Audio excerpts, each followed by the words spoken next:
comunicarse con nosotros al 341-350-1230. Bueno, recuerda que al comenzar el programa dijimos que íbamos a abordar distintas temáticas vinculadas a la adolescencia, y por eso iban a estar el licenciado Martín Trucco y la licenciada, profesora, de todos son estos, Karina Mainieri, y ya están en nuestro estudio. ¿Qué tal, Martín? ¿Qué tal, Karina? ¿Cómo están? ¿Qué tal? Buen día. ¿Qué tal? Buen día. Bueno, Martín es un viejo abonado porque ha sido parte del equipo de Espacio Escuela. Es un tipo que se dedicó durante mucho tiempo a las innovaciones educativas en este programa, y traía distintas experiencias que... Y después quiso madurar y se fue. Y después, claro, después creció y se fue. Como casi todos. Claro, casi todos en este programa. Nosotros, más viejitos. Sí. La gente menos importante ha permanecido en la emisora. Los demás han ido, qué sé yo, Matías Loja, tengo un montón. Sí. El muchacho que estaba en Buenos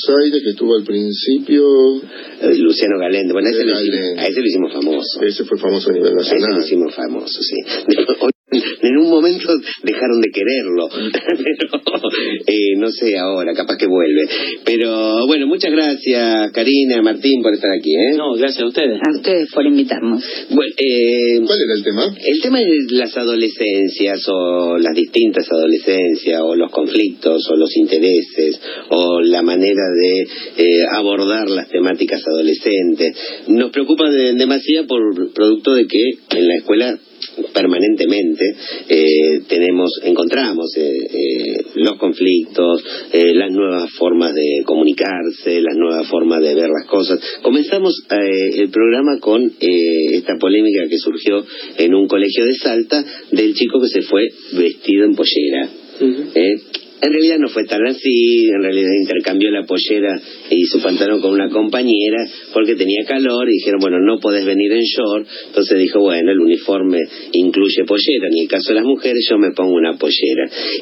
Esto que parece como provocador, disruptivo, rebelde, ciertamente es algo que tal vez años atrás ningún adolescente se hubiera animado a hacerlo.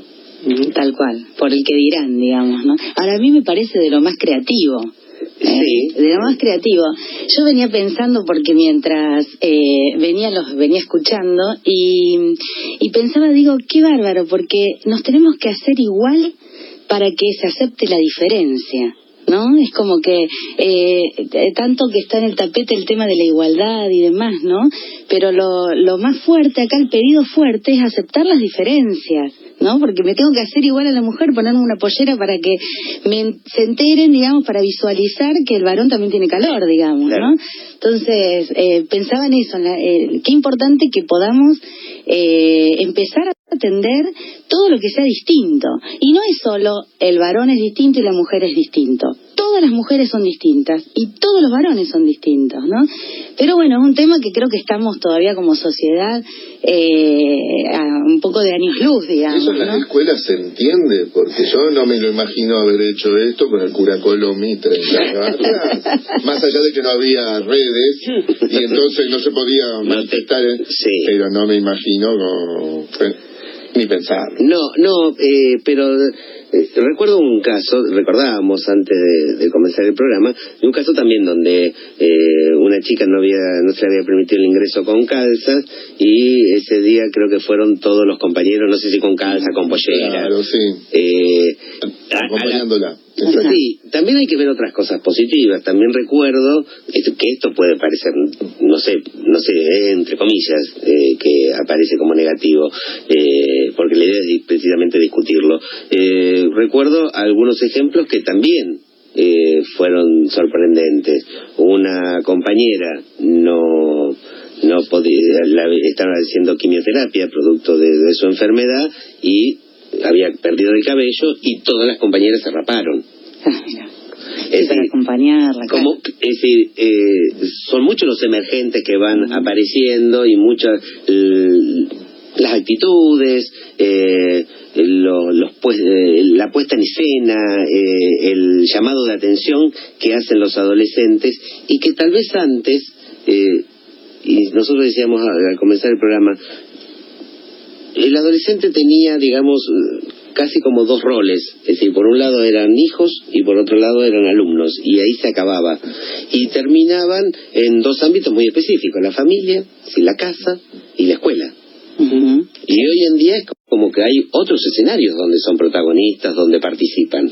Sin duda. Yo creo que es una cuestión que hoy amerita una lectura más amplia, ¿no? O sea, nos encontramos con adolescencias que en muchos aspectos terminan siendo muy similares a otros momentos, y otras características plantean nuevos desafíos frente a la mirada del adulto, ¿no? Que de alguna manera tiene que hacer también este esfuerzo por entender algunos procesos, algunas normales anormalidades, como dicen algunos autores. Y bueno, la adolescencia es un periodo que muestra determinadas características que es interesante hoy desde muchos aspectos poder leerlas y poder plantearse cómo poder abordarlas, ¿no? Eficientemente. Y yo creo que esto va a ir cada vez más creciendo, ¿no? Porque bueno, como bien decía, el adolescente va encontrando momentos, situaciones, momentos psicosociales distintos que le permite también, o al menos siente que tiene una llegada un poquito más grande en relación a esto, ¿no?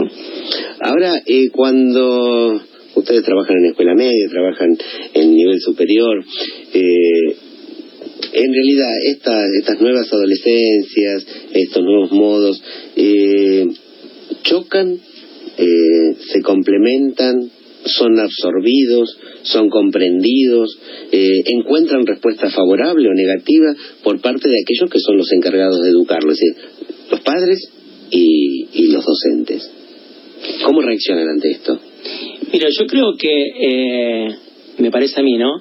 Se observa alguna cuestión de cambios o nuevas formas en la adolescencia, y creo que no son debidamente miradas desde algunos cambios que los adultos también tenemos que hacerlo, ¿no? Es decir, hay una vamos a decir, una amplia aceptación de que la adolescencia hoy plantea nuevos desafíos, y no sé si desde el otro lado también nos estamos esforzando para renovar nuestras miradas. Yo creo que en el seno de la escuela esto es una cuestión pendiente, ¿no? Es decir, tenemos nuevos alumnos en el sentido de que tenemos nuevas formas de aprender, el impacto de la tecnología que va más allá del uso de los aparatos, pero no sé si los adultos también nos hemos renovado, ¿no? Es decir, no sé si hemos tenido también la posibilidad de mirarnos desde nosotros para ver qué nuevas formas tenemos para acercarnos a ellos, ¿no? Frente a los nuevos... Sí, yo creo en esto como que hay dos miradas, a lo mejor, una más micro y otra un poquito más amplia, que a lo mejor lo que nos falta personalmente, ¿no? Pienso, son políticas más amplias, pero el docente en el aula, no todos, por supuesto, hace un intento por mirar, por integrar, por recibir todos los aportes que los jóvenes van trayendo y que son sumamente enriquecedores. Pero es como decía Martín, esto no está, la fuerza adulta no está compactada para recibirlos y ayudarlos y acompañarlos. Creo que estamos disgregados los adultos en este recibimiento y aceptación, ¿no? Y que yo creo que es un llamado a la responsabilidad social de los jóvenes, ¿no? Porque como vos decías antes, el joven tenía como uno o dos roles nomás, ¿no? Y yo creo que hoy en día el adulto tiene que acompañar en los distintos roles que se va desenvolviendo. Hoy tiene mucha más apertura a los medios de comunicación, a las redes, el adolescente, el joven se puede expresar mucho mejor, digamos, ¿no? Entonces, si no queda como la escuela disociada a lo que ellos viven en la vida independiente, en la libertad, nombraban antes, ¿no?, que ellos tienen hoy en día, y en la escuela queda reducido sino al deber hacer.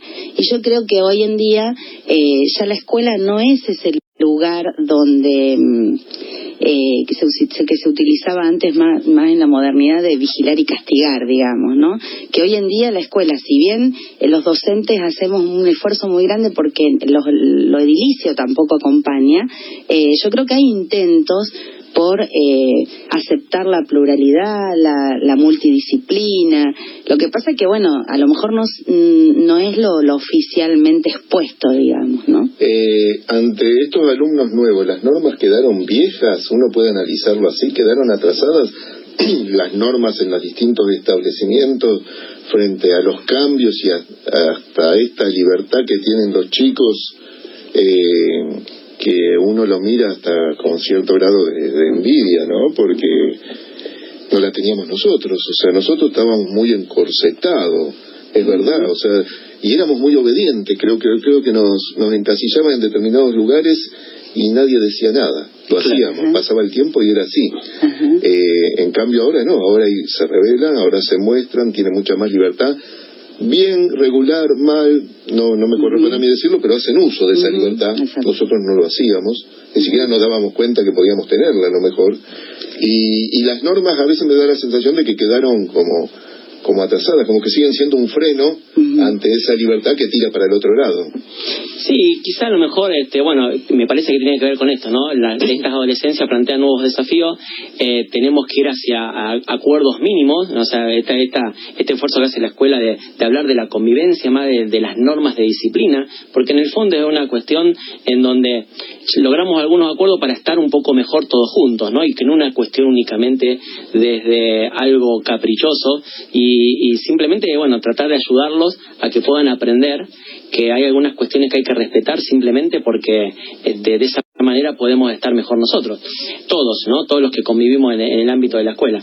Hay algo que me parece que hoy repercute, y lo escuché a Marcelo decir al principio, que es el tema de los climas escolares y de los climas del aula. Parecería ser que los chicos necesitan sentirse mirados, atendidos, más allá de lo estrictamente pedagógico. Es decir, cuando está el esfuerzo del docente en hacer del aula un espacio participativo, donde reina el respeto mutuo, donde hay un interés en lo que se está proponiendo, donde de alguna manera hay una mirada hacia el interés del alumno, las cosas fluyen de otra manera, ¿no? Entonces, es más, hasta hay algunos estudios en psicología que están poniendo estas variables en sintonía con lo que pasa a nivel disciplina, ¿no? Parecería ser que cuando todos estos ambientes están conseguidos adecuadamente, y en eso el docente tiene mucho que ver, la disciplina, el control de la disciplina pasa a un segundo plano, ¿no? Porque de alguna manera se vive en un clima que potencia las cuestiones del aprendizaje. Y en esto tiene que ver la cuestión del vínculo, si ellos se sienten escuchados, si se sienten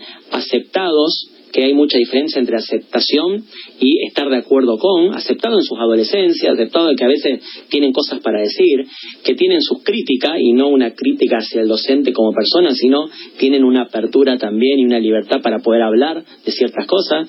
Bueno, hay estudios hasta que han llevado a un trabajo hasta más empírico y que han llevado a la conclusión de que cuando se consigue trabajar hoy esos aspectos con los adolescentes, la cuestión cambia mucho, ¿no? Y además, hasta cambia mucho la consideración del adolescente, esta postura de que el adolescente está desmotivado, no quiere hacer nada, ¿no? Como llevarlo al plano de echarle la culpa de todo lo que no puede hacer, ¿no? Y esto me parece que interesante como desafío de la escuela de hoy, ¿no?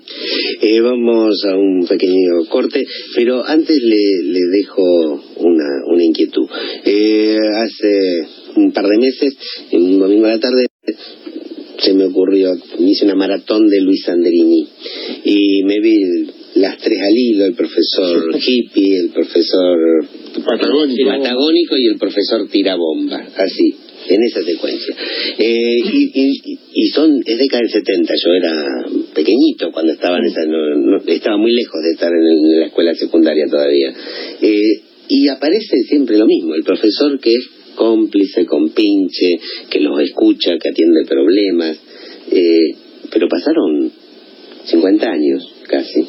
Y era un profesor. Y era un profesor contra, y alguno que por ahí, Beatriz Taibo era medio gama. Era un esfuerzo individual. Yo digo Beatriz Taibo, hay gente que está googleando. Pero bueno, en realidad, esa figura del profesor piola, del profesor que acompaña, que escucha, que los recibe fuera del ámbito de la clase, y pareciera que siempre existió. Ahora, ¿cuánto nos va a costar a los docentes adecuarnos a que parte de la función docente tiene que ver con eso, con el acercamiento, porque parece, insisto, eso tiene 50 años y nadie veía a Luis Sandrini como un mal profesor, por lo menos los espectadores, y entre esos espectadores en ese momento ya hay algunos que se están jubilando de la docencia y sin embargo tuvieron todo un derrotero profesional donde después se comenzaron a identificar con el rector del colegio, pero me lo van a contestar después del corte. 459-8402. Ya gracias a todos los que se comunican al 459-8402. Ya vamos a leer también los mensajes del 341-350-1230, que los tenemos un poco abandonados, pero tengan paciencia, ya los vamos a leer. Decíamos antes del servicio informativo que una de las cosas en las que nos encontrábamos con esto de las redes sociales, que creo que lo han potenciado en más de una ocasión, está vinculado a los límites, que yo insisto, creo que coincido con Karina, el adolescente pide límites, obviamente los pide cuando cree que son oportunos y les conviene también, pero saben que en algún momento van a llegar. No creo que ningún chico crea que todo lo que pueda hacer está habilitado. En algún momento saben, acá en un lenguaje no tan propio de ellos, pero dicen, acá la embromé, creo que en esta me pasé de la raya. Pero me parece que el tema está del otro lado, la pelota está del otro lado del campo, me parece que está del lado de los adultos. Es decir, ¿cuándo? Es decir, ¿dónde voy a perder autoridad? ¿Dónde voy a perder la confianza que gané? ¿Dónde me van a dejar de querer? ¿Dónde van a creer que yo no los quiero? ¿Dónde van a creer que lo único que quiero es ser imponerle cosas, ser autoritario con ellos? ¿Y dónde van a decir, no, la verdad que tenía razón ese momento en que tenía que llegar este límite? Yo creo que lamentablemente no hay vamos a decir, algunas cuestiones así tan finas como para poder acercarse y bueno, cuáles son esos elementos que me indican cuándo me estoy pasando. El síntoma. Lo que sí está claro, que hay algo que es muy importante en este momento de adolescencia, ellos necesitan la presencia de un adulto en sus vidas. Es decir, amigos tienen un montón y cada vez son más. O sea, agregarle a alguien vamos a decir, de su mismo momento evolutivo es más de lo mismo. Lo que ellos están de alguna manera necesitando es la presencia de un adulto. Yo puedo tener a lo mejor alguna cercanía en relación a alguna forma, yo puedo tener alguna cercanía en relación a algunos estilos, pero yo creo que es muy importante que el docente siempre trate de ubicarse desde su rol de adulto, ¿no? Quizá a lo mejor en algún momento suene medio antipático para ellos, pero yo estoy convencido que en una perspectiva, porque le hemos preguntado, algunos jóvenes se han visto beneficiados de algún de la presencia de adultez en sus docentes, ¿no? Digo, en algún momento decir un no suena medio antipático, ¿no? Pero es muy importante que el docente esté convencido que una de sus funciones también es poder presentarles una imagen de adultez serena, como quien dice, en algún momento quizás puede interpretar con mayor profundidad cuál es el sentido de este no o de esta cuestión que a lo mejor en algún momento, por su momento evolutivo, no puede en este momento entender. Lo que en algún momento para los chicos, mi profesor es un ídolo, para la psicología tiene ribete a lo mejor un poquito complejo, como mi papá es un ídolo, cómo me gustaría ser como el papá de fulano que le deja hacer todo, que en realidad, y bueno, en realidad eso en perspectiva resulta muy perjudicial. Y yo creo que es muy importante tener esto. Ahora, hay algo que es muy interesante. ¿Tengo miedo a poner los límites o las consecuencias del límite? O sea, hay muchos adultos que tienen miedo a esta cuestión de perder puntos del ranking, y el no con culpa.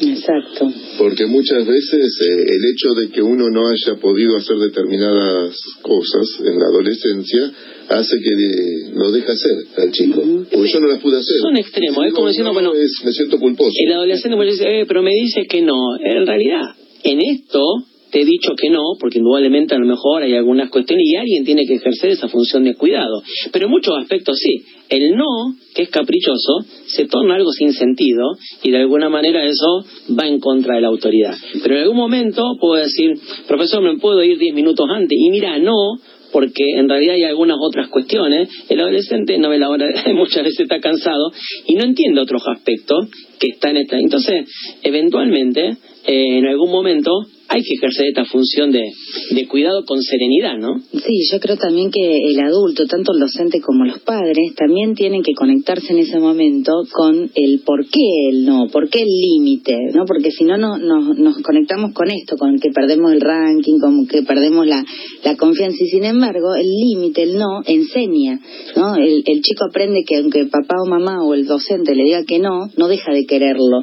Una cosa que es fundamental en la psicología de los adolescentes y de todo ser humano, que son las cuestiones emocionales también, ¿no? Porque con la rigurosidad de las normas se mezcla ahí el tema de las emociones y pareciera que entonces se termina como en esta lógica de lo que me dicen que sí es porque me quieren, lo que se me dice que no es por lo cual no me quieren. Y esto es lo que genera límites, no solo en la docencia puntual, en lo conceptual, y yo creo que acá la salida en algunos casos, a veces el no es no, ¿no? Y en otras cosas mucho es la negociación, hay que escucharlo también a los adolescentes, ¿no? Y quedar conectados con el bien que uno puede hacerle con esa negación o con ese límite que plantea un poco. Ahora, esto que estamos planteando, que parece que es algo individual, que lo tiene que hacer el docente por su forma de ser y su carácter y su temperamento, los profesorados lo plantean, o sea, lo toman como algo profesional de parte del docente, lo preparan para este tipo de situaciones, o el profesorado te prepara para lo que tenés que dictar. Lo disciplinario, digamos, lo claramente disciplinar en cuanto al conocimiento. A ver, indudablemente que hoy esto que estamos hablando implica una mirada mucho más amplia en la formación docente, que incluya gente que a veces dice, bueno, ahora ¿a dónde tenemos que virar? ¿Tenemos que dejar para pasar a otra cosa? No es una cuestión de, vamos a decir, de diferenciar radicalmente, es una cuestión de incorporar o de ver cada vez con mayor responsabilidad que todas estas otras variables, las emocionales, las psicosociales, forman parte del aula y que lógicamente forman parte del proceso de enseñanza-aprendizaje. En buena hora yo creo que los profesorados están incorporando progresivamente esta cuestión o esta mirada hacia estos aspectos, o como propuestas de materias que incluyen esto de la educación emocional o la cuestión del vínculo.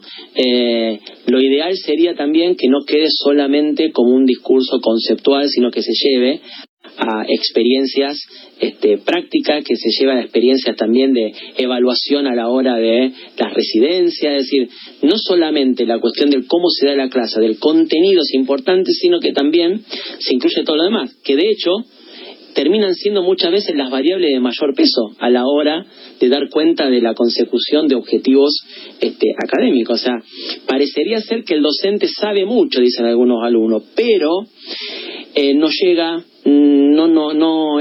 el clima de la clase no es el ideal, y los chicos indudablemente que ven que esto repercute, ¿no?, en todo lo que pasa ahí adentro. Por eso es fundamental que cada vez más los profesorados lleven estas temáticas al orden de la enseñanza, al orden de la práctica, al orden de poder profundizar en muchas experiencias y en muchas teorías que arrojan alguna ayuda en este sentido, ¿no?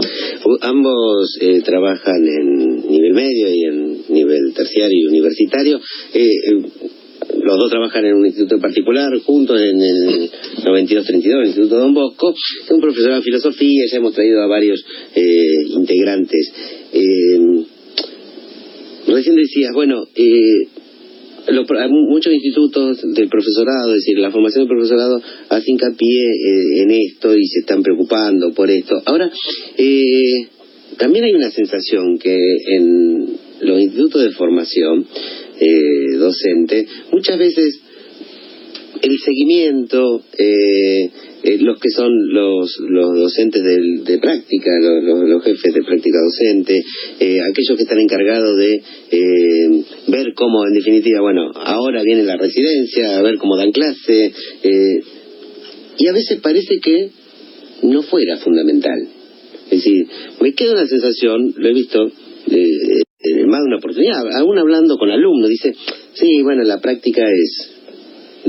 los talleres de práctica no son lo más importante, es decir, una vez que ya rendiste toda esa, va sobre ruedas, es decir, es muy difícil que después de haber aprobado todas las materias, porque no te ven medio flojo en la práctica docente, no te recibas, es decir, se le ha restado importancia,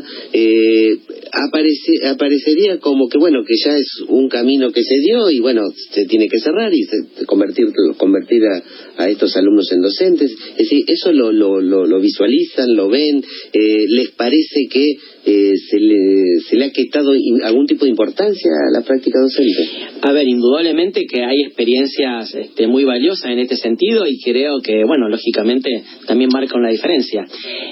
Para hablar de una generalidad, yo creo que todavía hay algunos elementos pendientes en este aspecto, ¿no? De poder reforzar una mirada un poquito más profunda a esta instancia que es vital, ¿no? Porque es el paso previo a poder también reforzar, trabajar, corregir, estimular en el docente o en el que se está preparando para la docencia estos aspectos que después terminan siendo fundamentales. De hecho, salvo diferencias, bueno, lógicamente que tienen que ver con otros tipos organizacionales, pero en otras experiencias a nivel mundial, la diferencia en lo que son las horas de práctica docente y toda la evaluación de la práctica docente son realmente muy distintas a las cómo se trabaja acá en Argentina. Y esto eventualmente, bueno, también está, creo yo que está indudablemente relacionado a lo que pasa después en los contextos escolares. Digo, más allá de algunas dificultades de otro orden, ¿no? Lo que sí, el peso que tienen en otros ámbitos, en otros lugares, en otros países, la práctica profesional, estoy diciendo que en algunos países hasta pasa el año, ¿no? Sí. Porque se ve que ahí hay toda una... Sí, tienen tutores. Exactamente, y se requiere hasta de un acompañamiento de los formadores en toda esta dinámica que tiene que ver con aspectos mucho más allá del contenido a trabajar en el aula, ¿no? Leemos algunos de los mensajitos que sí, vamos. 341-350-1230. Algunos plantean su oposición a lo que hizo este chico con no le gusta la pollera. No le gusta la pollera, exactamente. De Mike a Migorena para acá, la pollera no va. El celular 369 dice: trabajo en secundaria, tengo la sensación de que algunos de mis alumnos, el único lugar o espacio donde viven las normas es en la escuela. No tienen límites ni nadie se los pone salvo la escuela, nos plantea esta docente.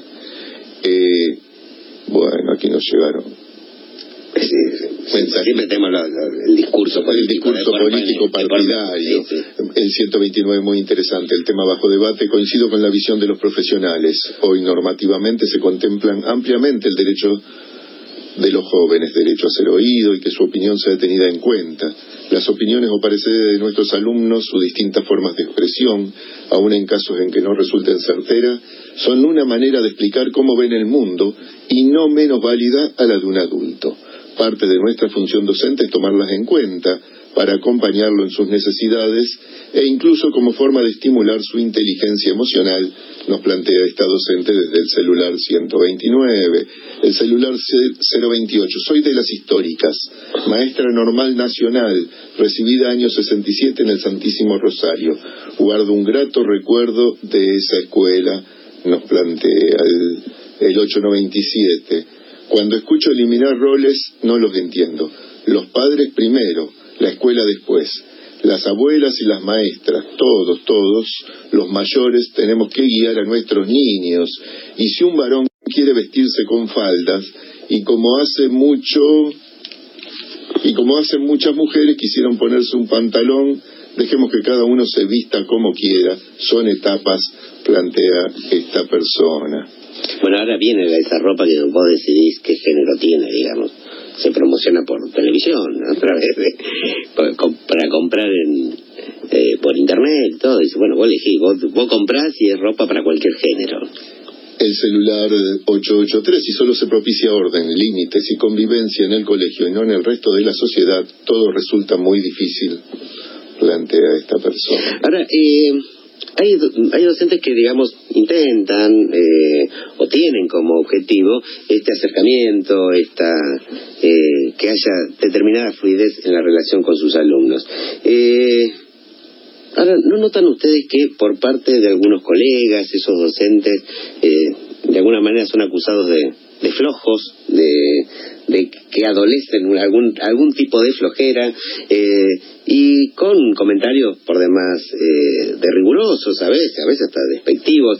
Y bueno, vos fíjate, no puede controlar la clase, nadie le hace caso, con hacen lo que quieren, total todos aprueban. Es decir, está eso, es decir, es como que no hay de algún modo todavía una percepción en la escuela que es de una manera, hay una autoridad, es vertical, la posibilidad del diálogo está hasta ahí.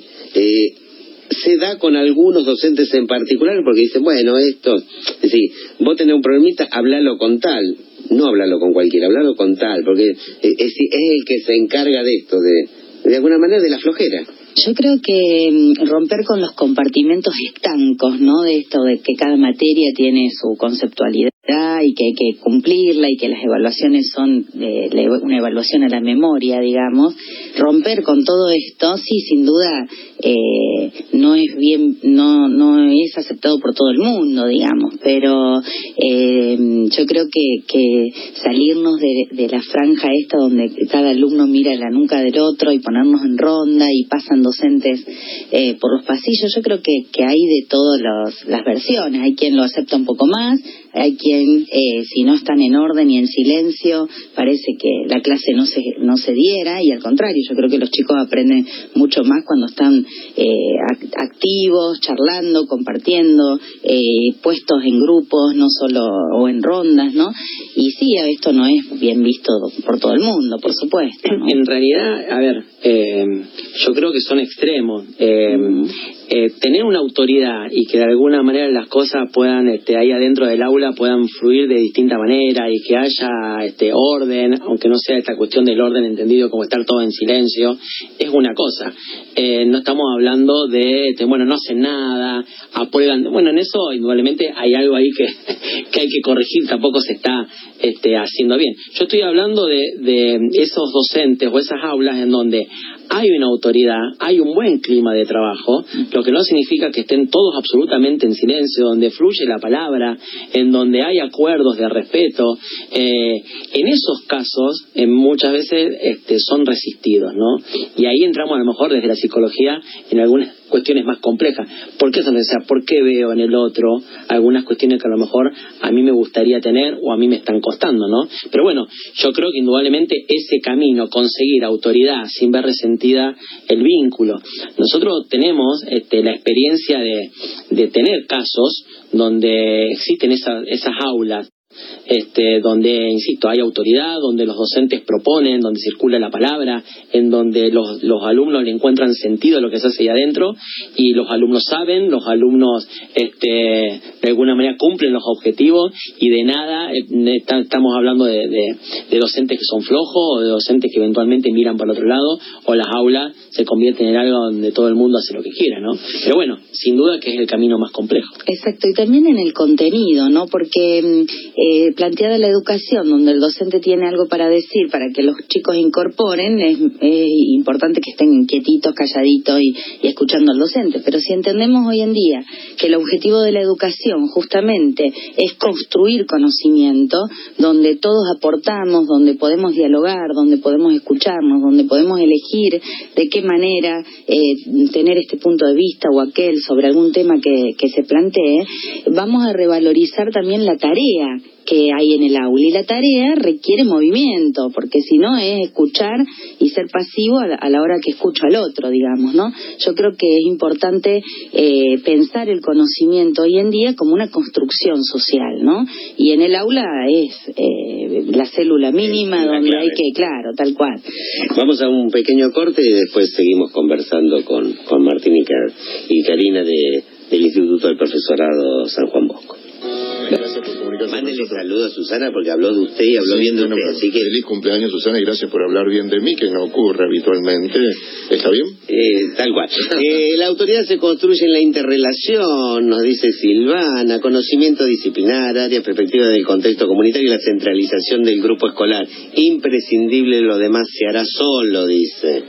Bueno, muchas gracias, Silvana, que siempre comparte con nosotros y nos manda 2 artículos ahí para que podamos leer, que han aparecido en un periódico de nuestra ciudad. Sí. ¿Qué profesorado nombraste vos? El Don Bosco. Me suena, ¿eh? Sí, bueno. Sí, no le suena. Nos queda ya poquito tiempo, se nos va terminando el programa. Si se quieren quedar, se pueden quedar. No hay ningún problema. Después del servicio informativo vamos a hacer una nota que tiene que ver, y lo quiero ver a usted, Truco, recogiendo plástico en el río. Porque, sí. No arrojándolo. No. Pues Ni la tinta. no. ¿No se ve?